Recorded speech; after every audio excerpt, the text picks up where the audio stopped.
the Save Shy City and around the world. Welcome to another episode of Chicago's ILLectuals podcast.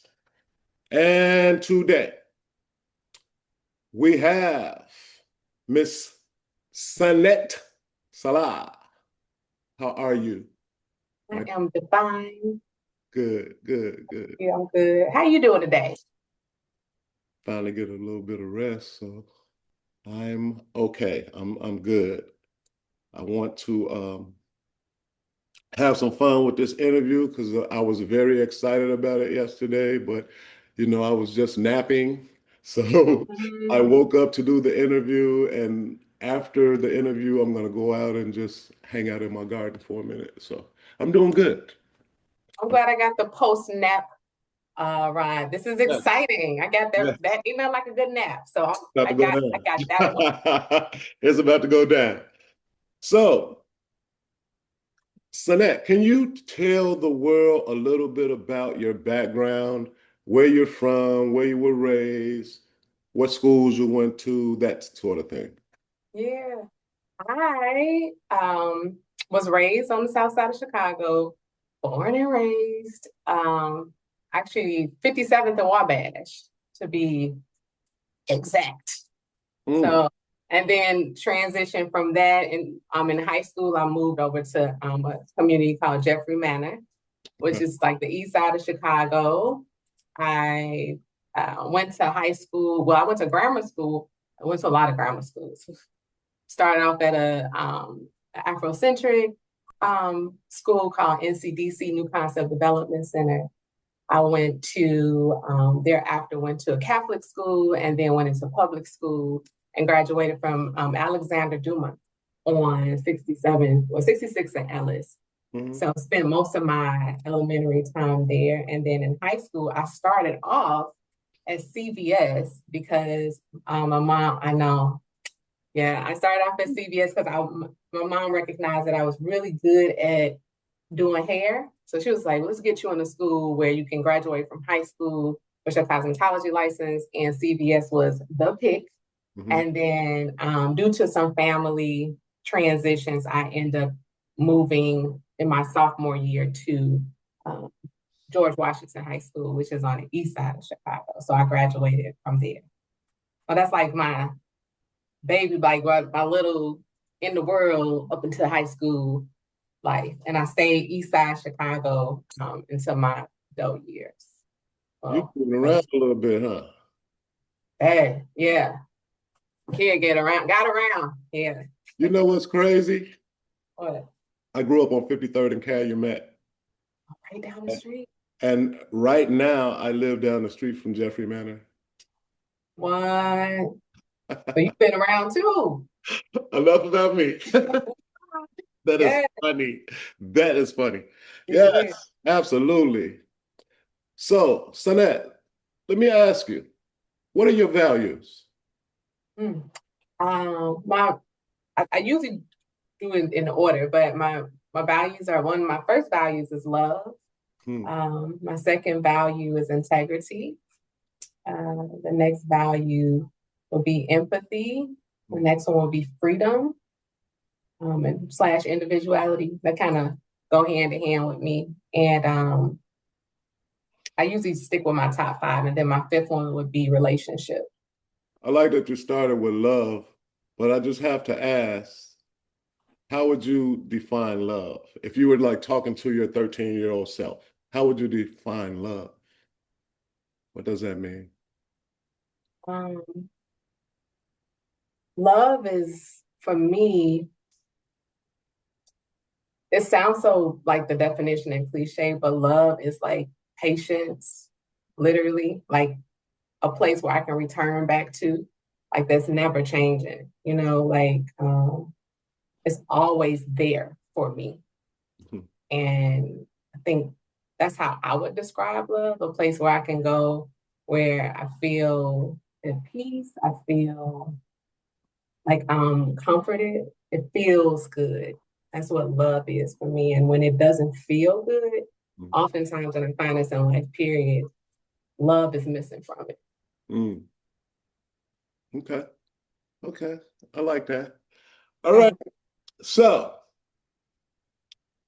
here's a really important question that I typically ask all of our guests. Where did you get your mindset? Who are some of your earliest influences? My Two of my earliest influences was my mom and my dad. Yeah. My father was a entrepreneur. He was a vegetarian chef, Hmm. pioneer, particularly here in Chicago, the vegetarian movement. He had a restaurant, a vegetarian, Brother Tim's vegetarian sweet shop, baked goods on 79th and Cottage Grove. Hmm. Um, he was very charismatic, very much into self-determination, very much into community orientation, like empowering the community through taking care of themselves. He believed that when what we put in our bodies determine what comes out in life. You know what I mean? How we showing up in our minds, emotionally, spiritually, obviously physically, mentally. And that was his mission, was to bring um, education and um, empowerment to the African community about taking care of themselves through healthy living and food. And so a big part of the mindset that I got from him was one, self-determination. My father used to always say how whatever you do, do it joyfully and cheerfully. So, where, kids as kids, get told to do something, you kicking and screaming. And he's like, do it joyfully and cheerfully, and his mindset around that was like, just if you change how you show up in a thing, it changed the whole thing. So that was one of my influencers as a child growing up in terms of my mindset. And then my mom, um, really quickly, I was an unplanned pregnancy, and so because I was an unplanned pregnancy, she had me later in life, in her 40s to be exact. And during the time she got pregnant, she was really considering aborting me and spent the majority of the pregnancy in deep depression and just really like, this is not what I want to do. And so, and later in the pregnancy, she decided that she was clearly going to keep me. But in addition to keeping me, she felt that she had given me so much of this dark, negative, I don't want you kind of energy that she's like, this is not the type of child and spirit that I want to bring into the world. And so around my 7th month in her, she chose to name me Sun Ra, which is the god of the sun. And so, and if you know anything about the 70s, in the 70s, there was a musician called Sun Ra. I was So, about to ask you. I was waiting on you to get done, but you got ahead of us, so that's good. she thought I was a boy at the time, and speed up.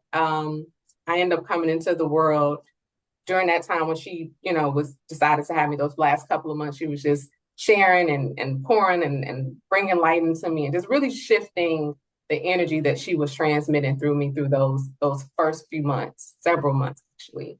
And when I came here, I was a girl. And she was like, So she decided to keep Sun at the top, the top of my name, and add at the end ETTE, which is the end of her name. Mhm. And so to your question of the mindset, one of the things she's always told me is like, my responsibility is to be here and shine and bring the light. And so that has always been, she instilled that in me early on. And so whatever's going on, while life can be full and can feel dark at times, I'm reminded that I am the sun, I am the light. And so to transmit that and be that. And so that helps me in terms of how I move and shake in the world. It's like, bring that light, because that is positivity. That is the things that's going to keep me pushing and going, and all the things that can be the opposite of how we can show up when life gets tough. So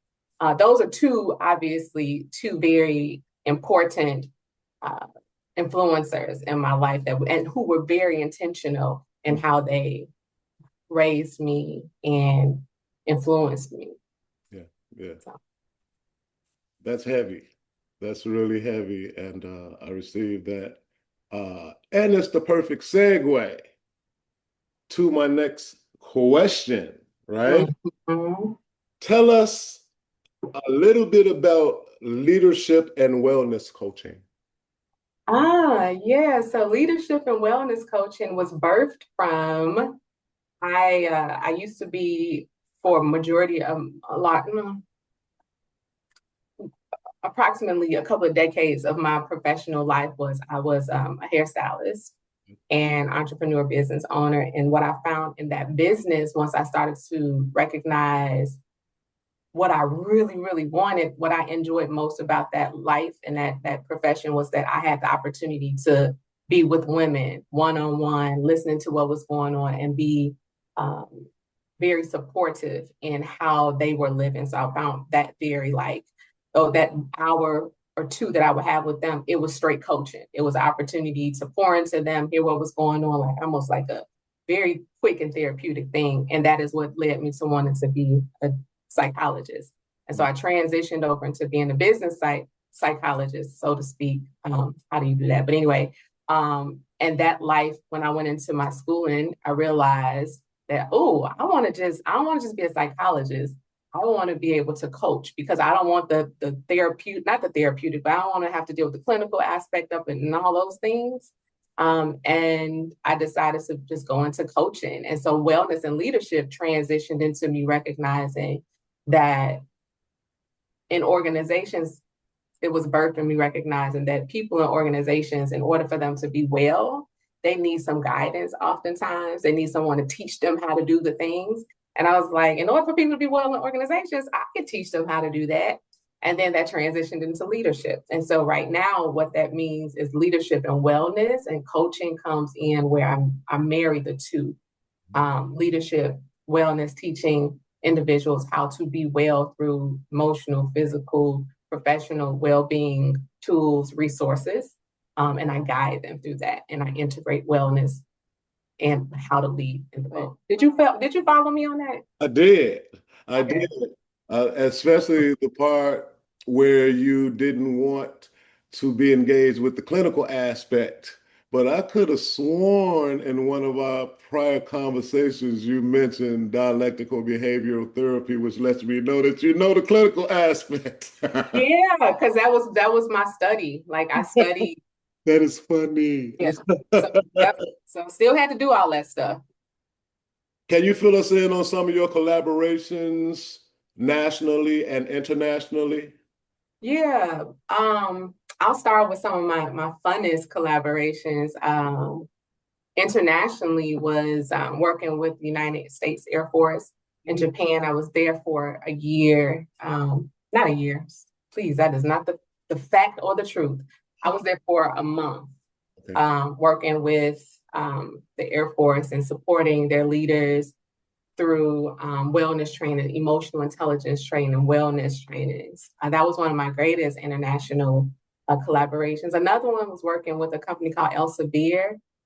They're housed in the UK. They're in Amsterdam. Okay. That's where their headquarters are. So I've had my opportunity with them was to work with many of their leaders throughout China, throughout India, men, women, in Mexico, in the UK.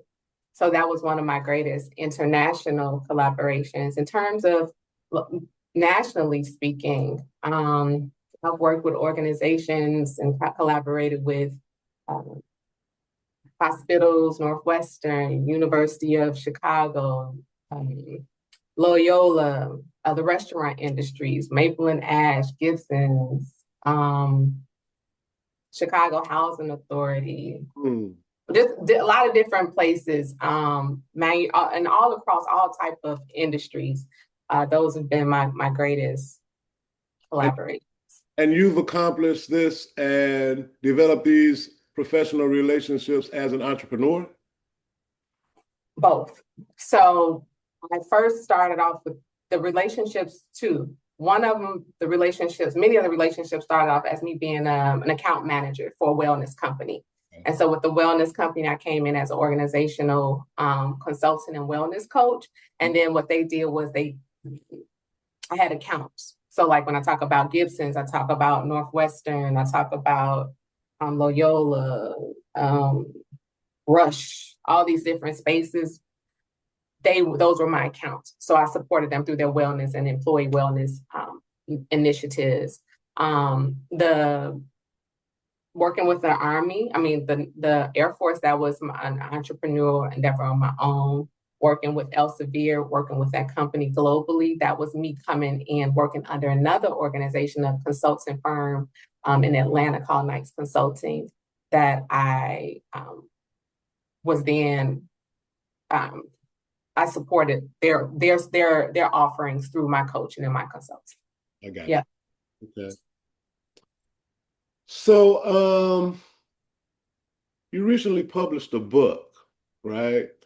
And I'm just wondering, can you share the story of your mother's writings prior to the release of your book? Can you share that whole story? I can. So my mother was a writer. She was a poet. She was a community activist.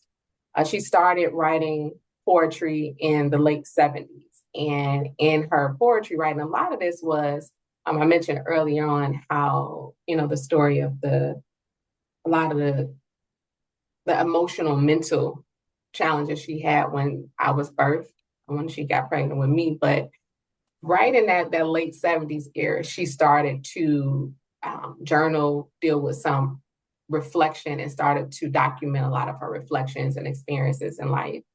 And so as far since I've known my mother, she would always talk about her writings. She would often have like poetry invites where she'll invite people and she'll just do live poetry. But one of her things was always to be like, put her book completed.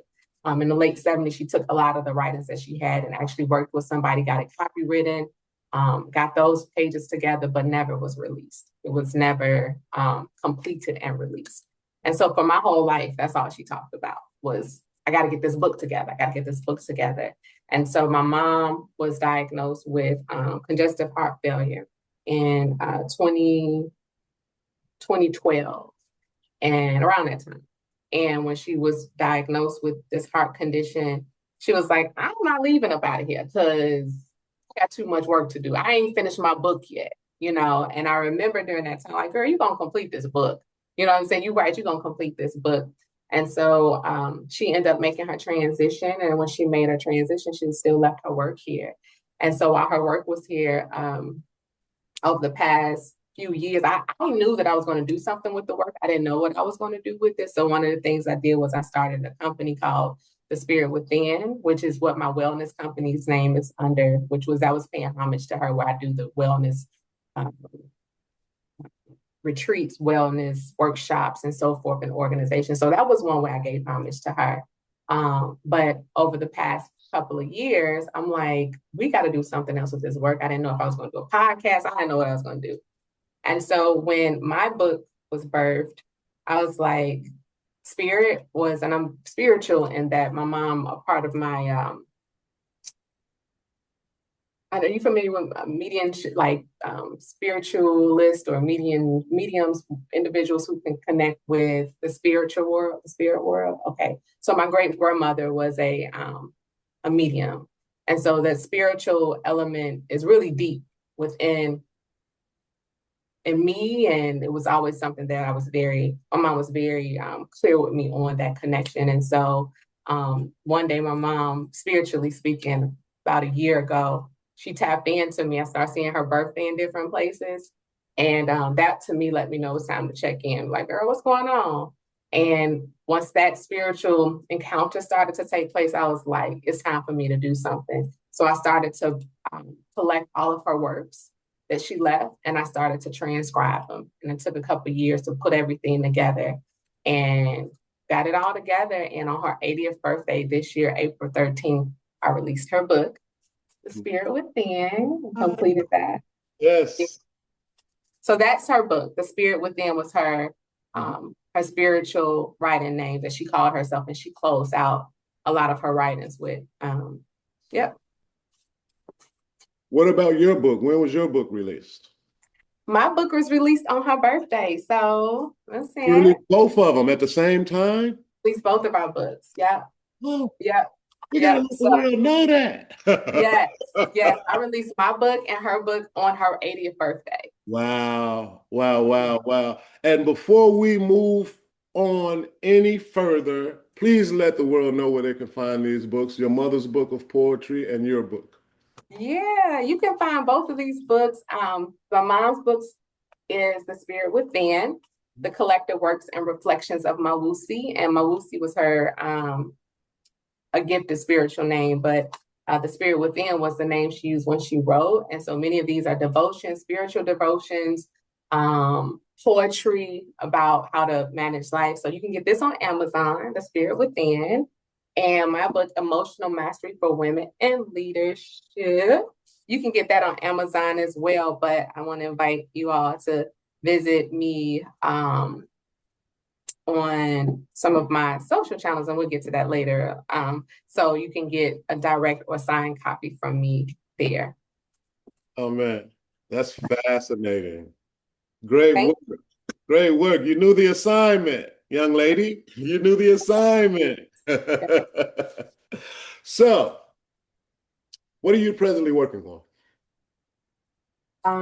I'm currently working on building Sahlah Wellness and my brand as an author, speaker, and coach, particularly working with, of course, organizations and supporting them through their wellness initiatives, going in with different retreats and workshops for their employees overall, and leadership and emotional intelligence. That's my jam space, really getting individuals clear on the power of emotional intelligence and how it helps to support individuals, us, in just being greater in everything. But two major things, projects I'm working on is supporting women in leadership. Women in leadership, my definition of women in leadership is not just a woman that's in a boardroom or a professional, say, but a woman who is leading in her life. If she's a mother, if she's a caretaker, if she is a community leader, a woman that is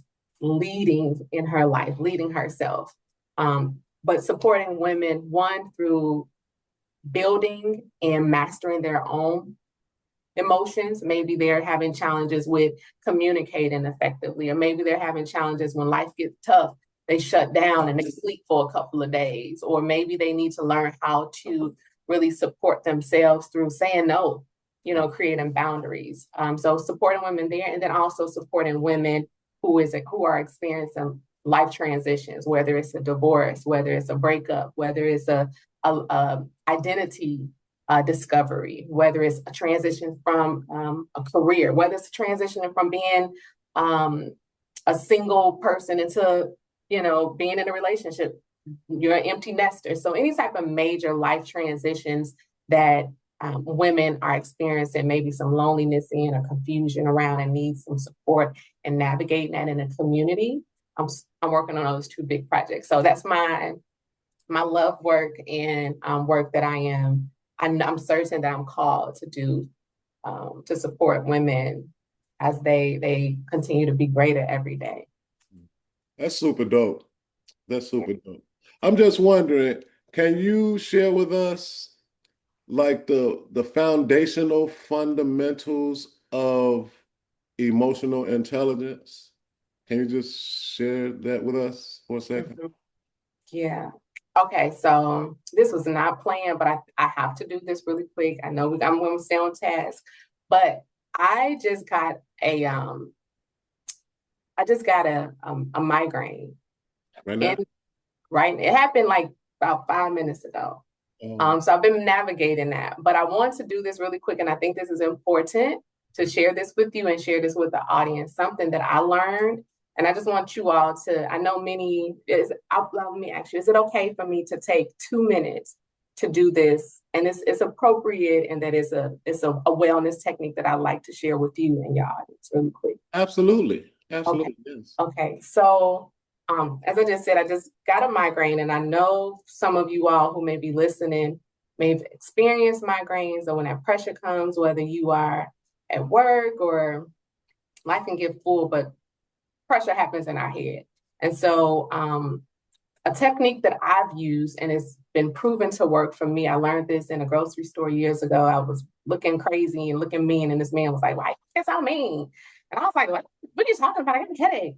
And he was like, "Really?" He was like, "Let me show you something." And this gentleman, he took my hand and he told me that our hand holds a lot of nerve endings, and there's a lot of and I won't get too deep in this, but basically what he did was he took my hand and he said, "Do you mind if I show you how to release some of the pressure in your head?" And I said, "Of course." He took my hand. And so this is what show you all. And this is what I do when I find myself experiencing migraines. And oftentimes it can come from dehydration, it can come from too much pressure, it can come from having an interview and feeling a little nervous. But it's something that can be debilitating if we don't manage it. And so what he did was, and I've used this practice many times, if you take your hand right here between your index finger, mm-hmm. Yep, and your thumb, there's this tender area right here, right here. Yep, yep, and on the other side. And what you want to do, you want to use the index finger and your thumb from your opposite hand and squeeze that area. Squeeze it, squeeze it, squeeze it as tight as you can. And generally what I do here, I begin to breathe. So start inhaling through your nose and let go. And then what I do sometimes also is, and I keep that pressure there. So this is called a pressure point. What right here is literally a pressure point. And this pressure point sends signals to our brain, and it does something really, really magical in terms of releasing that pressure. So you want to put more pressure there. And so push, push, push, push, push, you can let go. And we want to go to the other side. You can shake it out. And we can go to the other side and do the same thing here. Yeah. Same pressure point is on the same side. Push. See here. Push, push, push, push, push as much pressure as you can. How much you want it to be uncomfortable. Mm-hmm. And we're going to breathe again. We're going to inhale through our nose, but this time when we inhale through our nose, we're going to do an audible sigh. And so the audible sigh sounds like, okay. And so what the audible sigh does is it works two ways. With the audible sigh, it literally is a nervous system reset. And so you can do that if you don't have a migraine, but it really helps to support. We're regulating the nervous system, and it sends signals to our brain that we are okay, we are safe. So we're going to do that really quick. We're going to do an audible sigh. We're going to put this pressure here. We're going to inhale, let go. I didn't hear you sigh. Yes, let it go. Let it go. So that's something that you can do in real time, and literally in this moment, I'm feeling more of pressure relief. I'm able to see a bit more. For those of you all who may have experienced migraines or that pressure in real time, a lot of times our vision is restricted, so we can't see. We're sensitive to light. So I want to invite you all to do that practice. It works. I've been doing it for years, and I didn't want to miss this opportunity. And I'll do a quick plug here. That tool, that resource is something that will be, that and other beautiful resources will be something that I'll be offering. And when I say offering, as not selling, but an offering of my love on my wellness channel, Sahlah Wellness. And so these are things that I'll be sharing with the world, women, that we can continue to do to take care of ourselves, so we can continue to lead and do the things that we was brought forth to do. So those little moments like that, when we bog down with a migraine, that can impact how we showing up. And so if we have those little things that we can do to support ourselves, it matters. So that is one of my purposes here, and one of the joys that I have in sharing with women and leaders. Thank you so much for that. Sahlah Wellness coming soon. Get familiar. Get familiar. Sahlah Wellness. Thank you so much for that. And by the way, we would have never known that you had nerves had you not told us, honey. We didn't know that. Good. Okay. So moving right along, what are your future aspirations? I know you've spoken to a few of them, but are there any additional future aspirations that you have? Would say future aspirations is definitely being I want to be known for being the person that is like an elevator of consciousness. You Okay. know, someone that and does it in a way that is easy, practical, digestible, understandable. And so those aspirations come with me building and creating community in Salah Wellness. That comes with me having eventually a TV show where I'm able to. One of the things I mentioned earlier was not a TV, one of the things I told you I was a stylist earlier in my life, and one of the greatest epiphanies and transformations and healings came through with me being with people. So being able to have a show where I'm working with leaders who are influential leaders who may be having some challenges in their lives, and they want to sit in my chair. Let me do that here. I'll get back out of retirement for them and support them and support them through a transformation. So things like that, having yeah, so basically just elevating and amplifying the work that I'm doing in wellness and leadership, continuing to share these messages, tools, and resources globally, nationally, and letting it be in a way that's simple. And again, where women can and people can be able to apply it and then take it back into their lives and their communities, ultimately making the world just greater. Yeah, specifically in your area of expertise and my area of expertise, having the ability to to extend the content in a quote unquote digestible way. I love that. Right? Yes, In a matters. digestible way. We don't want to leave anyone behind, right? That's right. That's And right. so I really appreciate that. You know, Sunette, you are very direct and intentional about mastery of emotions, right? And we spoke a little bit about that. Uh, why is having mastery over your emotions so important to your productivity? Oh, it's so important because when our emotions are out of control, we out of control. Mm, And when we're out of control, we waste time, mm. which is a direct uh, influence on our ability to be productive and going into the getting deep on the productivity message is that we're all here to be productive, We are. We you absolutely. know, and so if our minds and our emotions are out of whack, our productivity is out of whack. And if our productivity is out of whack, our purpose is out of whack. And if our purpose is out of whack, what we doing? Talk your stuff, girl. Go So on. it's so important that we recognize that we are emotional beings. We're not just thinking beings. Everything that we think is a product, a byproduct of what it is that we're feeling. And so if we can check in and tune in and acknowledge and love on um, our emotions, get clear on what it is that we're feeling and not push them away or knock them down or act like it ain't there or say, I accept you. We really accept a different type of life. And it's not easy. Not.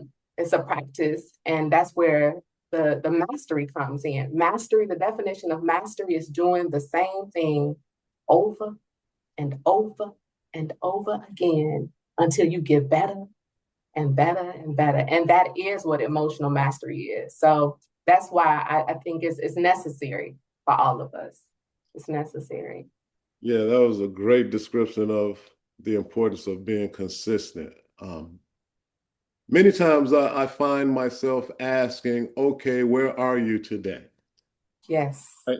Have to be still and find out where you are, especially when you're on your way to an important task.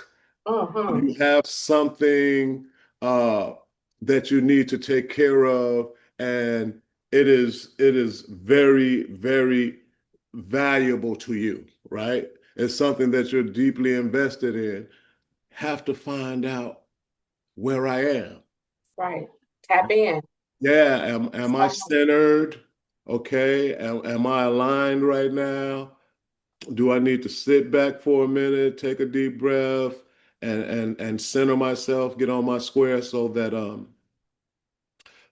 aligned with what it is that I'm about to do, no That's matter right. what it is, because we wear many hats, right? Oh yeah. Right. Mhm. And those many hats may require us to show up in different ways, right? That's right. So that's the reason that I asked that question because it's not an easy thing. That was a great point that you made, but we have to be consistent and we have to have a good enough relationship with ourselves to be able to tell ourselves sometimes harsh truths about Come ourselves, on. You better say it. Come on, doctor. Come right? on, doctor. You better So, say it. That's right. yes. So let me ask you this. How important is mentorship? It is so important. Mentorship is the gateway Mm. to doing the things or missing the things that maybe you ain't had to do the things that you ain't had to do. Like that's somebody that is I don't want to have to I don't want to have to do all that. They already I don't did it for I you, don't have right? to bump my head all those times.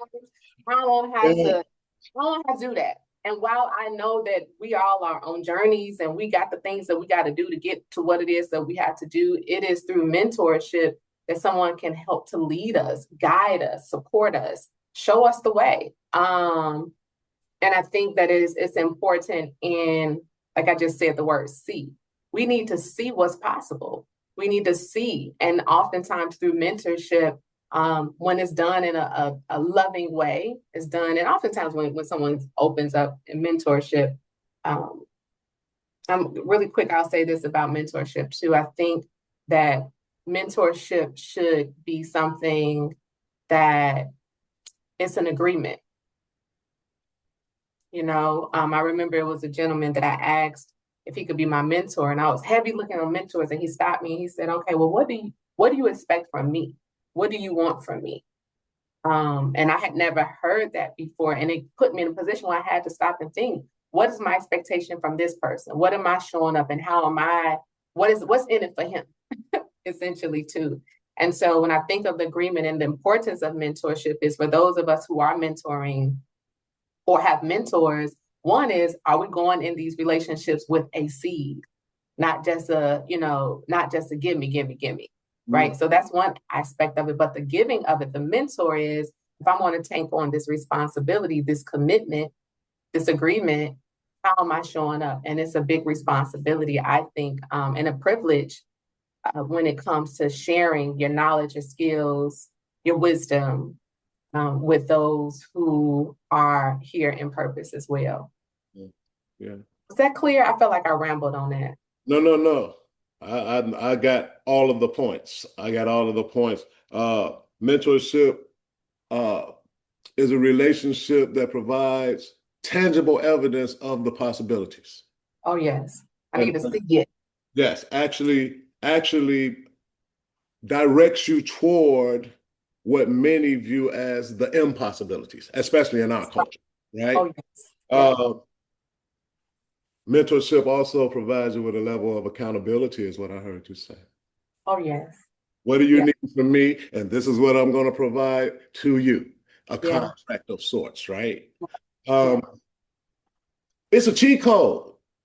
It is a cheat Give me code. that sheet, Being yo. too grown to have a mentor. Give me that sheet. I I want to ask see it. every one of my guests about mentorship, and to a T, they all agree on the importance of mentorship. And here's Don't stop. why.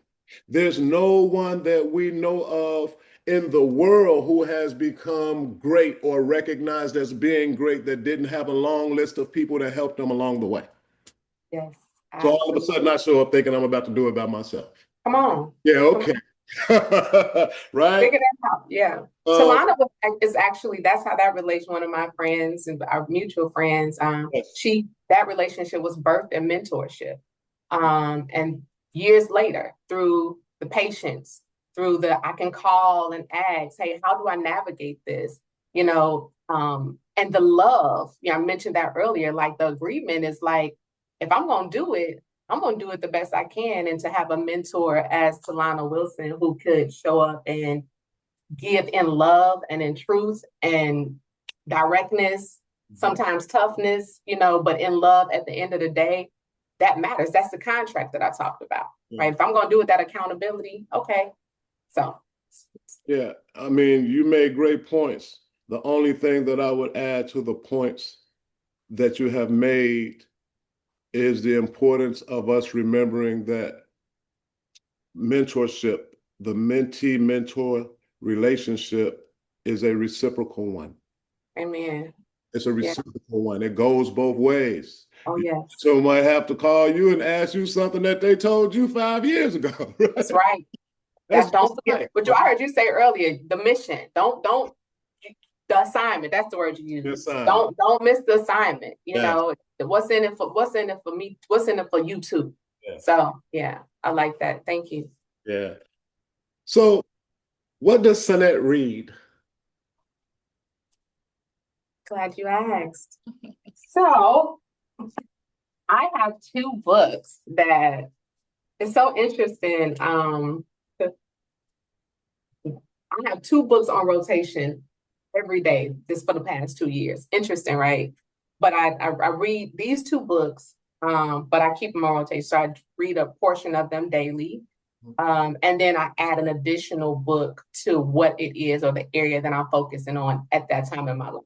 So, for example, last month I was reading a book, and that book took so long, but it's called Conscious Capitalism. So that was me working on, my relationship and my consciousness around wealth and capitalism and that sort of thing. This month I'm reading a book it's called Great Arguments, which is about how to negotiate and how to debate. But aside from that, what I do in my 3 books that I have on rotation each month, I do one based off of where I am developing personally and professionally. Oftentimes it's a professional type of book, but personally I read 2 books that has been in and out. So one is called TNT, The Power Within You, which is really a spiritual development book that talks about how everything that we need comes from within. And it's a wonderful reminder. It's almost like it really is my Bible in so many ways to keep me, nourished spiritually. And then 7 Habits of Highly Effective People. This stays on rotation where it talks about the principles and helps me with reminding me about the importance of, again, the productivity while I'm here and how I'm showing up. Am I honoring the principles and the laws in terms of am I being what it is that I'm saying I want to be and do?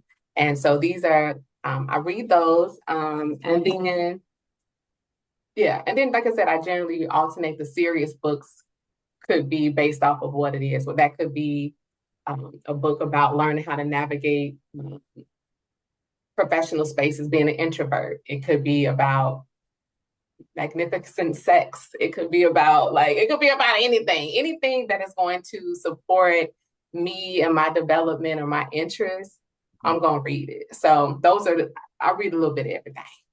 Okay. So, I'm not into novels. I haven't done any novels lately, but most of them are usually self-development, business, professional, learning about me type books. So I always ask our guests that exact question, and probably the larger percentage of the guests typically read self-help books. Larger percentage.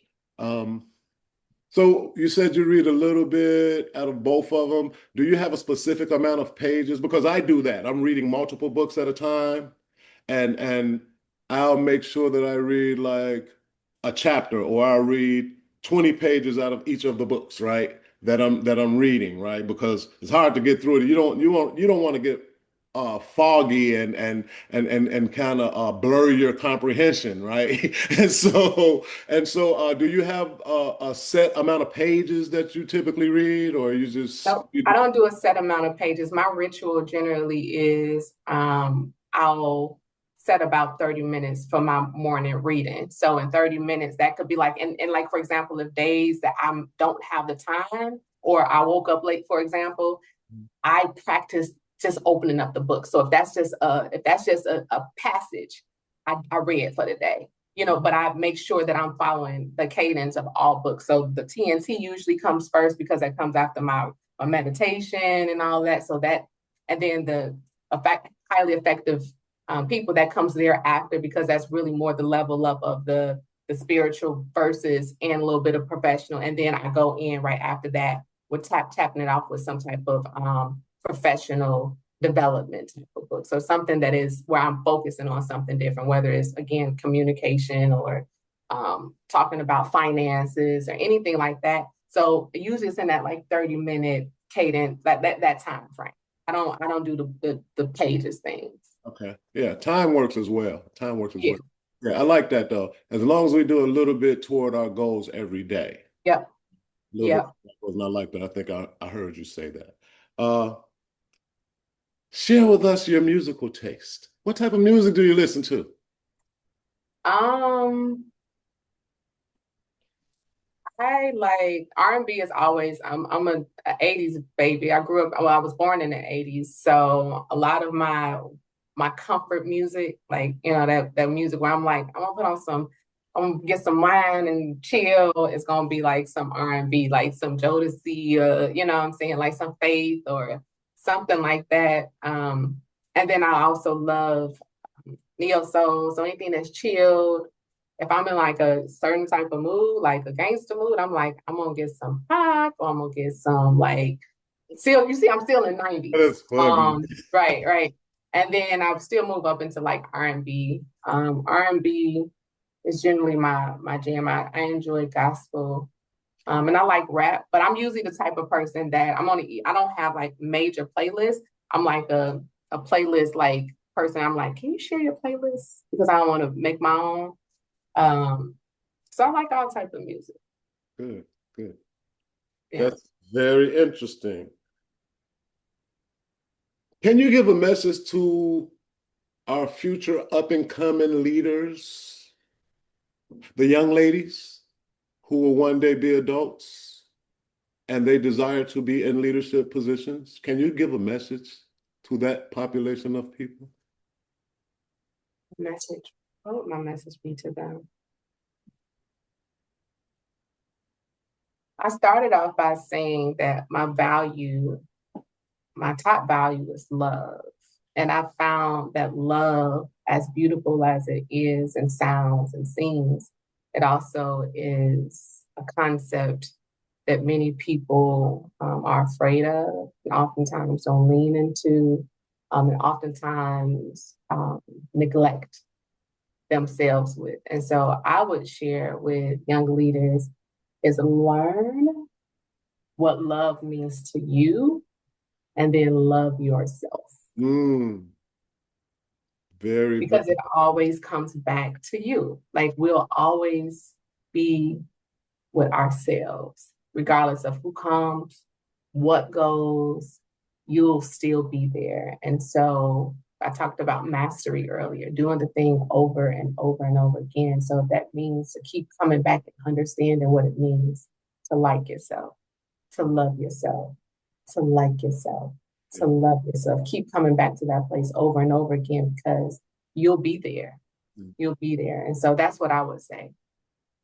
That's called because that will usually reveal uh, what and where your boundaries need to be, where Mm-hmm. your strengths lie, and it will give you an overall assessment of what it's going to take for you to remain healthy, right? Oh, yes. Right. In That's every area of life. right. To me, that's what love is, right? Yes. Having that type of relationship with myself, right? Yeah. I'm as godlike as possible. I'd like to just share because this is a space of uh, honesty and intellectualism. And you said that I know that I can't be God. And I believe for myself that I am God. Mm. I cannot honor God that I don't see myself as. And so I am God, and God is me, and I am one, and I am. And that's what I believe for myself. And that is for me, that is love. When God says, love. I am love, and Mm. I am that. And so I just want to, for me, that's my truth. And I've found that even in that relationship and that understanding that I am God and I am what I am, God, that helps me in the prayers. It helps me in the believing. It helps me in the knowing when I'm slipping and I'm not believing and I'm not knowing. Come back to the I am. So just wanted to share that. Yeah, God absolutely said, I am love. Yeah. Yeah, absolutely.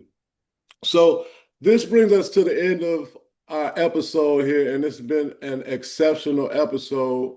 So typically what happens at this point is I like to afford our guests an opportunity to tell a story of their choice, right? No matter what that story is. Now is your time as we close. Mm, okay.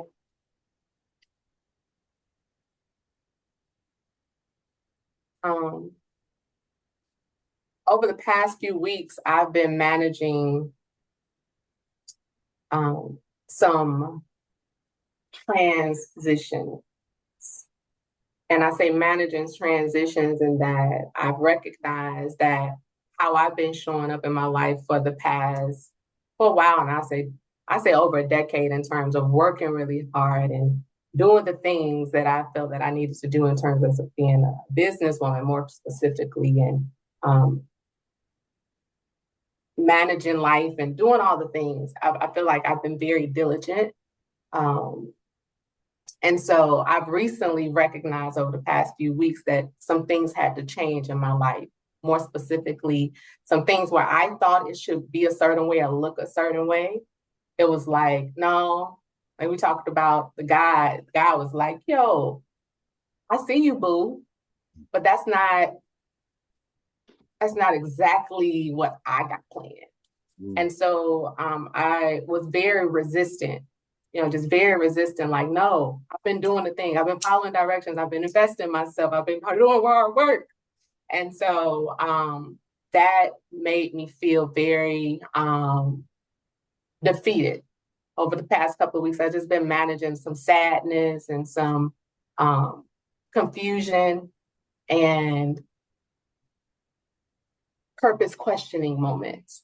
And Mm. so I took myself out on a walk last Sunday. And while I was walking, I was just heavy. I was sad. And I was just like, God, like, what is going on? Like, what is the problem? Like, I'm working hard. I'm doing the things. I'm doing what I'm supposed to do. I've done the things. It's like, I need a sign. I just need, give me some. Tell me that I'm okay. Let me know that this ain't for nothing, you know?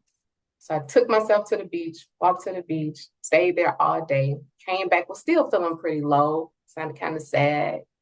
Came home, let me clean up the house. So I started cleaning up the house and I was like, let me wash. Let me go ahead and do some washing. So I went to my building's laundry room and I started to wash my clothes. And it was a young gentleman in the basement in the laundry room. I've seen him before. He's a high school student. And he, usually when I'm saying he kind of like, hey, how you doing? And he's putting stuff in his wash in the dryer. He was like, yeah. So you were author, huh? And I was like, yeah, I'm an author. He was like, so how that's going?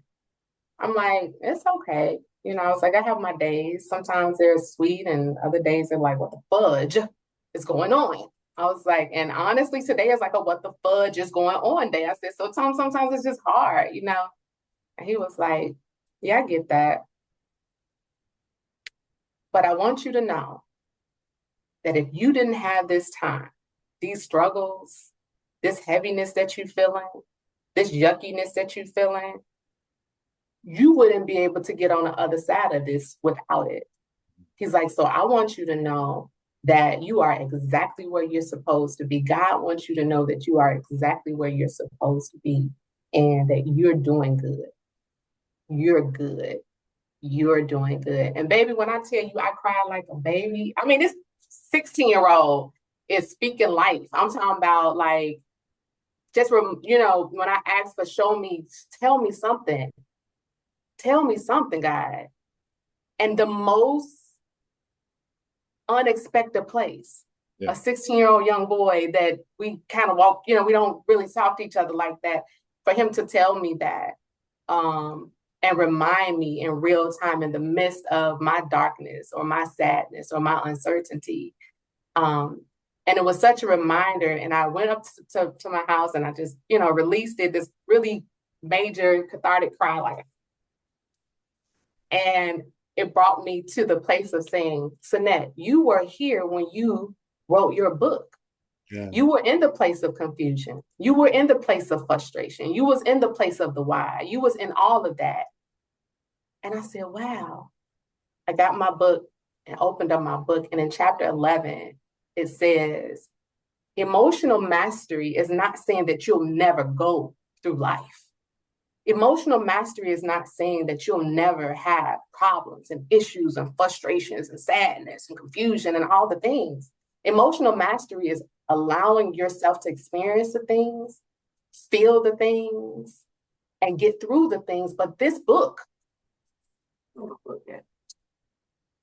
you know the book. It's a This book. book was reminding me Book. is that when life gets full, when life gets uncertain, there are tools, there are principles, there are techniques that you can use to support yourself, the guide, to help you get through it. And so it was literally a full circle and magical and spiritual moment where I was returned back to myself, returned back to my words to heal me and get me through and got me out. So that is a story I would tell in terms of full circle, that again, while life is going to do what it's going to do, we have resources. And the first and the primary resource is within. Go on within so that we don't go without. So that is my story. And a fascinating one it is. Thank you so much for taking the time to sit down with us today. Can you please share with the world how you can be found, your services, your books, any future endeavors that you have coming up, like your podcast, anything that you care to share with the world about how they can reach out to you, please do so now. Yes, of course, you can reach me out. I am in the process of getting some wonderful content together for you all on Sahlah Wellness, the YouTube channel. You can find me on Sahlah Wellness at Instagram, and it's SAHLAH Wellness, WELLNESS. And you can find me on TikTok at Sunette Sahlah, SUNETTE SAHLAH. I am also in your professional spaces on LinkedIn under Sunette Sahlah. I'm also on Facebook as Sunette Sahlah. I'm building these spaces out, so it ain't a lot of content yet, but it's coming, it's coming, it's coming. And if you log in, subscribe, baby, you won't be dissatisfied. So those are the spaces you can find me in terms of corporate opportunities. For those of you all who have corporate organizations, whether it's non-for-profit, whether it's for-profit, private sectors, whatever, I come into organizations and provide wellness trainings.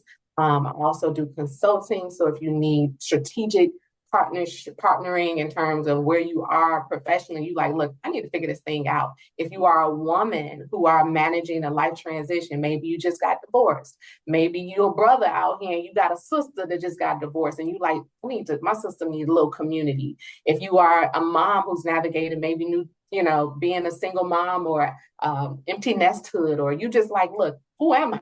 And I need somebody to help me support me through this personal discovery. Reach out to me. You can reach me right now. You can email me. Feel free to do that. But of course, you can also reach me out on those social channels. Thompson, THOMPSON, Sunette, SUNETT. Email me. Feel free to email me.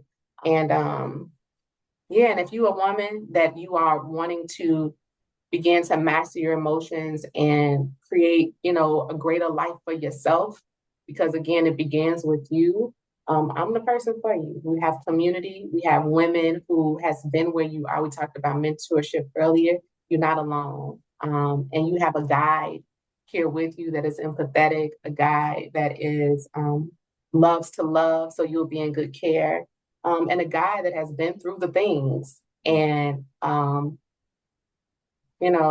about loving and supporting my sisters as they're going through life as well. So thank you so much. you're welcome. Sunette Sahlah. I am the kid right out. This has been another episode of Chicago's ILLectuals podcast. Until next time, peace, peace, peace.